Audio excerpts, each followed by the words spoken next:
The world around us is rapidly changing, in ways that can be difficult to fully comprehend in real time. Climate change, conflicts, artificial intelligence, demographic aging, and migration trends mean that the world of 2035, let alone 2050 or 2070, is likely to be radically different to the world of 2023. Much as some people might like to imagine that football exists within a vacuum, unmoved by the machinations of geopolitics and world events, it would be foolish to imagine that football won't also be irrevocably changed by these seismic shifts outside of its control. Then there are the aspects that are within football's control. China, Qatar, and Saudi Arabia have all invested tens, if not hundreds of billions of dollars in football in recent years, and there are several other countries starting to get similar ideas. Former minnows of the international game are becoming competitive, whilst long-time giants struggle to maintain their standards.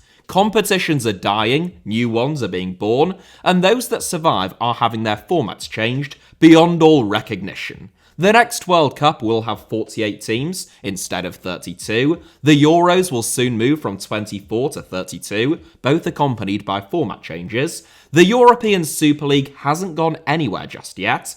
And now clubs from America to West Asia also want in on the act. It's no exaggeration, I don't think, to say that the world of football is changing at a much faster rate than at any other time in the lifetime of any living human being, and that the traditional geographic and political power bases within the sport have never been so under threat.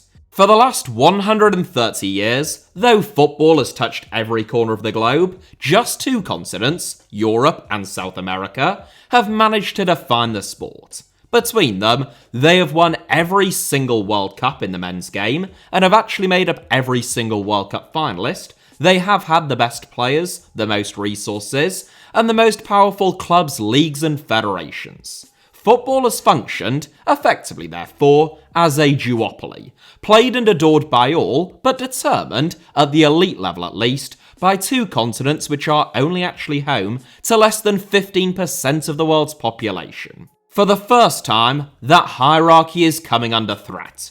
People have been predicting this kind of a shift for a very long time, from Pele predicting that an African nation would win the World Cup before 2000, back in 1977, to those who felt that China's population, investment in football, and track record when it comes to central planning would turn them into powerhouses on the international stage.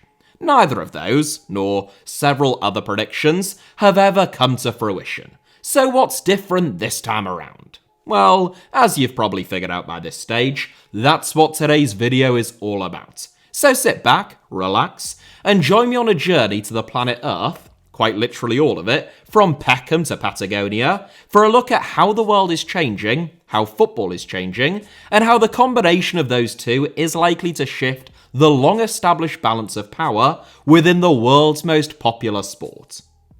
Whether you noticed it consciously or not, the landscape of international football has already changed. Minnows, who were formerly cannon fodder for any of the more established national teams, are increasingly able to hold their own, as the playing field is constantly being levelled and professionalism becomes much more universal. Alright, I know what you're thinking. Yes, Gibraltar did just lose 14-0 against France, but I promise you, that is the exception rather than the rule. Just look at the Faroe Islands, a self-governing archipelago home to just 50,000 people, which is part of the Kingdom of Denmark. There are currently 14,000 men in the Faroe Islands, aged between 15 and 49, which, if we are being extremely generous, the youngest player in the Faroe Islands squad is actually 22 and the oldest 37, is effectively the national team's player pool.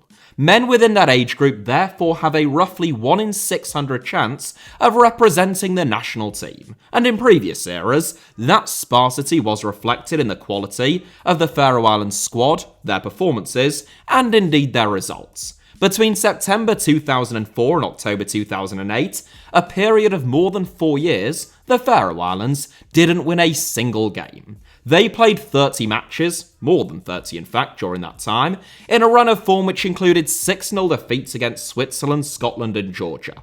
It was a record which left the Faroe Islands 198th in the FIFA World Rankings, just one place off bottom, with fewer than half as many points as footballing powerhouses such as Tahiti, Tonga, and Mongolia.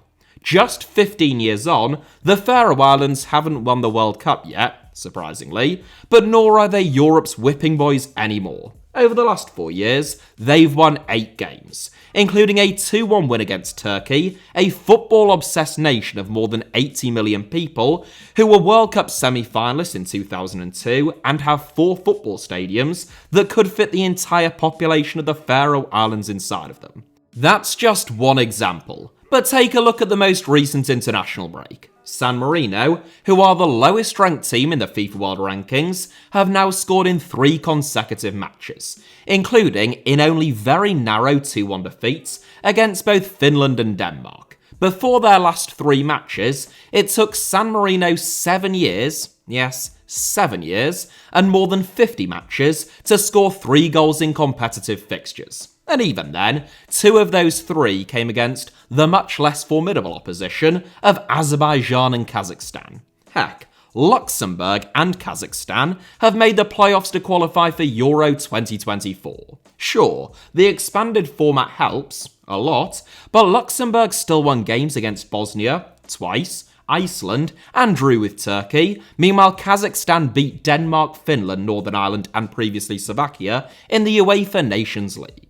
Montserrat, who have the smallest population of any FIFA member association at less than 5,000, and where men have about a 1 in 50 chance of representing the national team, won both games over the international break against Barbados and the Dominican Republic under the management of former Premier League and one-time England midfielder Lee Bowyer.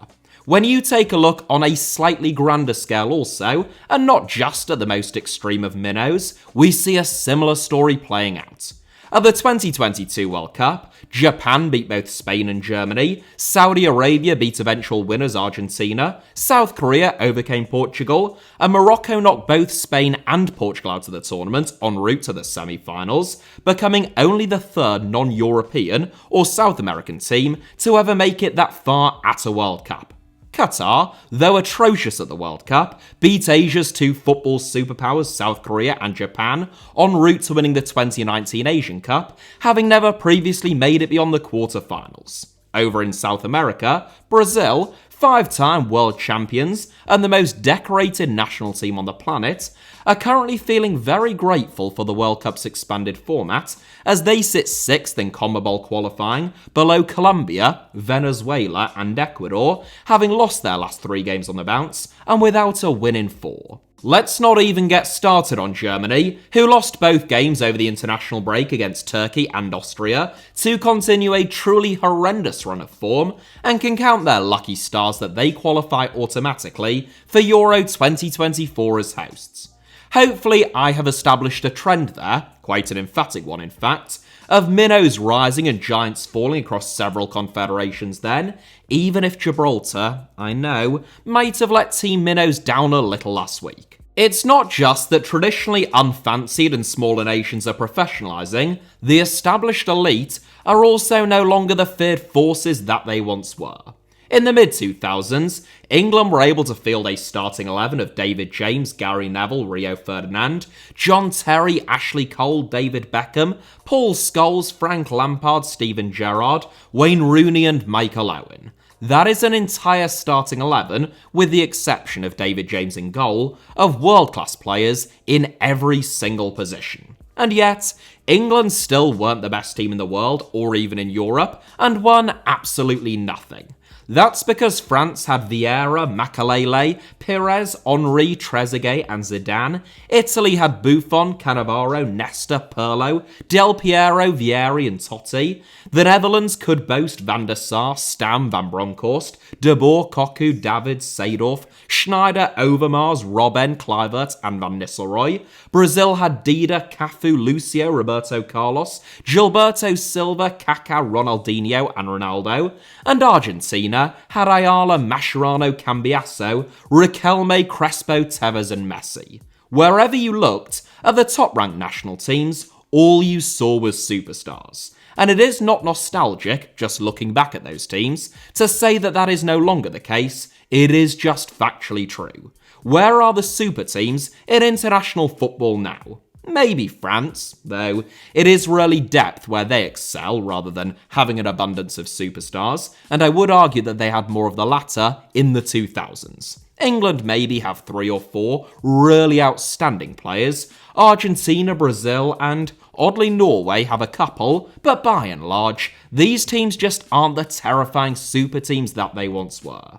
The end result is that a team of decent, if not outstanding players, who are well organised and well coached, can pretty much go toe-to-toe with any of them. Hungary, for example, who are brilliantly set up by Marco Rossi, qualified for Euro 2024 undefeated, and have beaten Germany, England twice, and drawn with France in recent years. They fear no one, and why should they? Hungary were once superpowers in football, when they did have a genuine super team during the 1950s, and football has long been deeply ingrained in Hungarian culture. The even more interesting developments are in countries where football hasn't been quite so long established. As ubiquitous as it might always have seemed or felt, football is still growing, and its popularity is increasing rapidly in some parts of the world. In a recent video about the rise of Japan, who are increasingly becoming a force on the international stage, I talked about Japan's 100-year vision, first laid out in 1993. Unlike a lot of countries, China, Qatar, and Saudi Arabia being the most notable and recent examples, Japan took a long-term approach to expanding football, having only founded the country's first nationwide professional football league in the 1990s. The principal aim was for Japan to have 100 fully professional football clubs by 2093, a figure which is only currently exceeded by England. It was accompanied by reform to coaching, access to academy systems, and major infrastructure and facility improvements. And as things stand, Japan is decades ahead of schedule. One of the standout teams at the 2022 World Cup, Japan have since won 4-1 against Germany and 4-2 against Turkey, with a youthful squad of players who have really bright futures in the game. When people look at the dominance, particularly of Europe in recent decades, combined with the difficulties that teams from Africa and Asia have endured, they often point to socio-economic factors. Per capita, Europe is the richest and the most developed continent in the world, but though that does come with its benefits in football, undeniably, it's not actually the be-all and end-all. Brazil, for example, has a slightly lower GDP per capita than China, and that economic divide is growing. But Brazil have been the greatest talent producers in the history of world football and continue to churn out world-class youngsters. Meanwhile, China hasn't given birth to a world-class footballer since Li Wei-tong almost 120 years ago, and even he was born in what was then British Hong Kong. It's a similar story when you look at Argentina and Turkey, two football-mad nations, Turkey being roughly twice the size of Argentina and marginally wealthier per capita.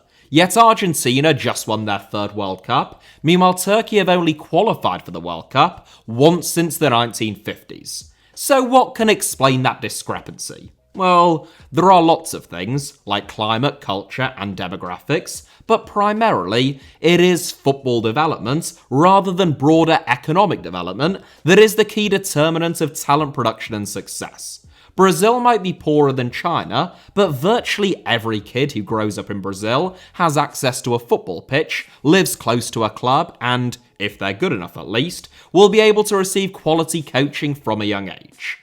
That just isn't the case in China, despite enormous investments in football pitches and coaching, which means that millions of potential footballers slip through the net. Those things are reversible though. If China, Turkey, Indonesia, or Nigeria were to buck up their ideas, create the necessary facilities, scouting, and coaching networks over a long period of time, just like Japan, there is absolutely no reason why they couldn't eventually become powerhouses on the international stage. South Americans and Europeans are not inherently or somehow genetically predisposed to being better at playing football. It is purely a matter of environment. Those are the internal factors within football which are likely to shift the balance of power within the sport over the coming decades. But more significant still are the external factors. When Uruguay hosted the first ever World Cup in 1930, the global population was just a fraction over 2 billion, up from 1 billion in 1800. In less than 100 years, that has quadrupled to more than 8 billion. It is an extraordinary population growth over such a short period of time, but most demographers now predict that the world's population will peak by the end of this century. That in of itself is significant, but in a football context, it is important to note that though the global population and birth rate might be starting to plateau, the distribution of that population and of those birth rates won't be evenly distributed. Demographic aging is already a serious problem for the economies of Europe, North America, Australia, and parts of East Asia, as an older population means more pressure on public services, and particularly on healthcare, and fewer working-age people providing the economic fuel to meet those costs and to do that work. Football, likewise, is obviously impacted by demographic aging. Footballers, unless they're called Gianluigi Buffon, tend to be quite young. So the older a population, the smaller the player pool available to be developed to turn professional and ultimately to play in the national team. Under 25-year-olds, for instance, make up just 20% of the German population, which is historically low. It is less than the 40 to 59-year-old bracket alone, which makes up 23%.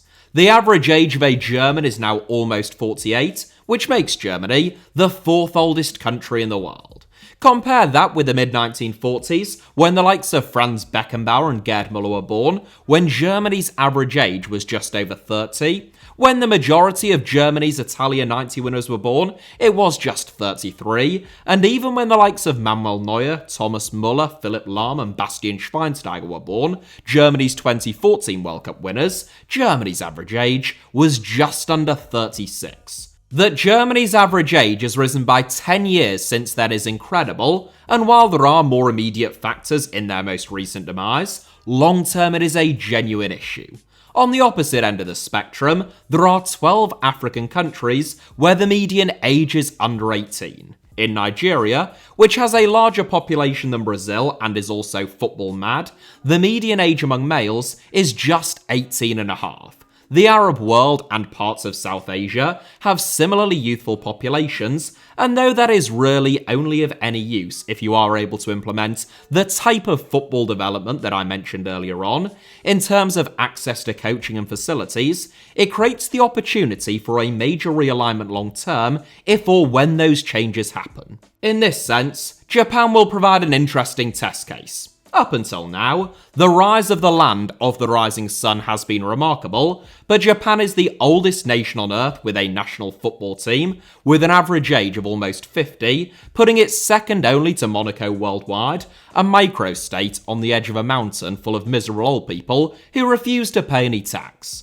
Just 11.62% of Japan's population is under the age of 15, roughly half male and half female, as you would imagine, and though Japan is a large nation, that presents real challenges in terms of future player pools. The elephant in the room in all of this is climate change. Domestic birth rates are one thing, but as the planet warms and major weather events become increasingly common, migratory trends are likely to play an even greater role. In the short term, climate change is going to mean changes to tournament formats, as playing football in the summer becomes problematic even in large parts of southern Europe, and all year round in West Asia and the Horn of Africa. It is going to make some places incredibly inhospitable to playing football at all, if not impossible, and throughout much of the world, it will see an era of constant disruption ranging in severity. In the long term, obviously, it is existential. Countries close to the equator are not just going to become difficult to play football in, which is already the case in many of them, but downright unlivable. By 2070, as you can see in the shaded areas of this map, large parts of the world are predicted to become uninhabitable, and even some of these predictions have had to be revised as being too optimistic. That includes hotbeds of football talent like North and Central Brazil, Colombia and Central America, as well as vast swathes of Africa, India, Australia, and both East and West Asia. The impacts of this are obviously monumental and will cause mass destabilisation, so football is probably the least of anyone's concerns. But theoretically, the impact on the sport would be massive. As early as 2050, it is projected that there will be over 1 billion climate refugees worldwide, forced to flee their homes and regions in search of milder climates and less extreme weather events. Places like Patagonia, a region covering 260,000 square miles, spanning Argentina and Chile, are likely to experience massive population growth, along with Europe, large parts of North America, and more hospitable parts of countries which already have very hot or erratic climates. Obviously, with lots of social and political variables. Infinitesimally lower numbers of migrants and refugees has led to significant political backlash in recent years, so it would be naive to assume that more habitable parts of the world will be able to accommodate hundreds of millions, let alone billions of climate refugees, without some pretty significant unrest. We could get lost down a rabbit hole at this stage in terms of potential resource and climate conflicts that may arise in response to these crises, but I'll try to steer us somewhat back into the realm of football. Fundamentally, though, even if the world rapidly decarbonises and a climate catastrophe on that scale were somehow averted, the likes of the Maldives, Kiribati and Tuvalu will be entirely submerged and will disappear by 2100 just based upon current trends in sea level rises. They will literally cease to exist. That is about 750,000 climate refugees right off the bat. And of course, within a football context, it would be 3 national football teams that would no longer exist. Of course, those 3 are hardly international powerhouses, but the Maldives have beat India and Pakistan, the largest and 5th largest countries on Earth by population, in recent years. On the flip side, some formerly inhospitable parts of the world, where playing football has historically been very difficult, like parts of Canada, Finland, Norway, and perhaps even Alaska, I know that there is a lot of love of soccer there, could become more accommodating of the sport. The rise of AI and robots, ludicrous as this may sound, are also likely to play a decisive role in the future of football.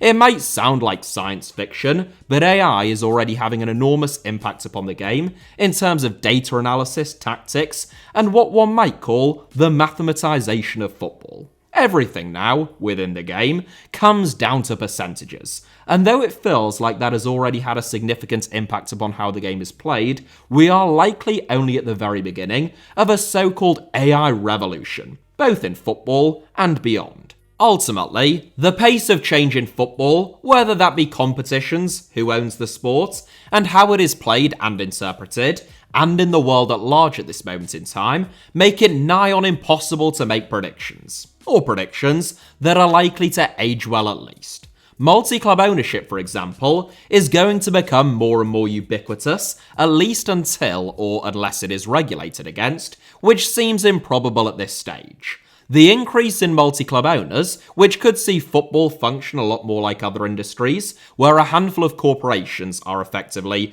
able to control the entire sector, might be a certainty, but the impact that it will have upon the balance of power within the sport is a great unknown. On the one hand, the sharing of data, resources, and coaching methods could be a democratizing and globalizing force throughout the world, further leveling the playing field and reducing the development gap between the established elite and rising minnows. On the other hand, it could, as we have seen up to this point, just serve to cement those hierarchies. Manchester City, a City Football Group's primary interest, and all of their other clubs just exist within their orbit. So far, the same has been true of practically every multi-club ownership model, which have very distinct pecking orders. If that system continues, it could prove to be a barrier to football, in different regions of the world, becoming more equal. Currently, though minnows may be rising and giants falling within the international game, the economic disparities have never been so emphatic.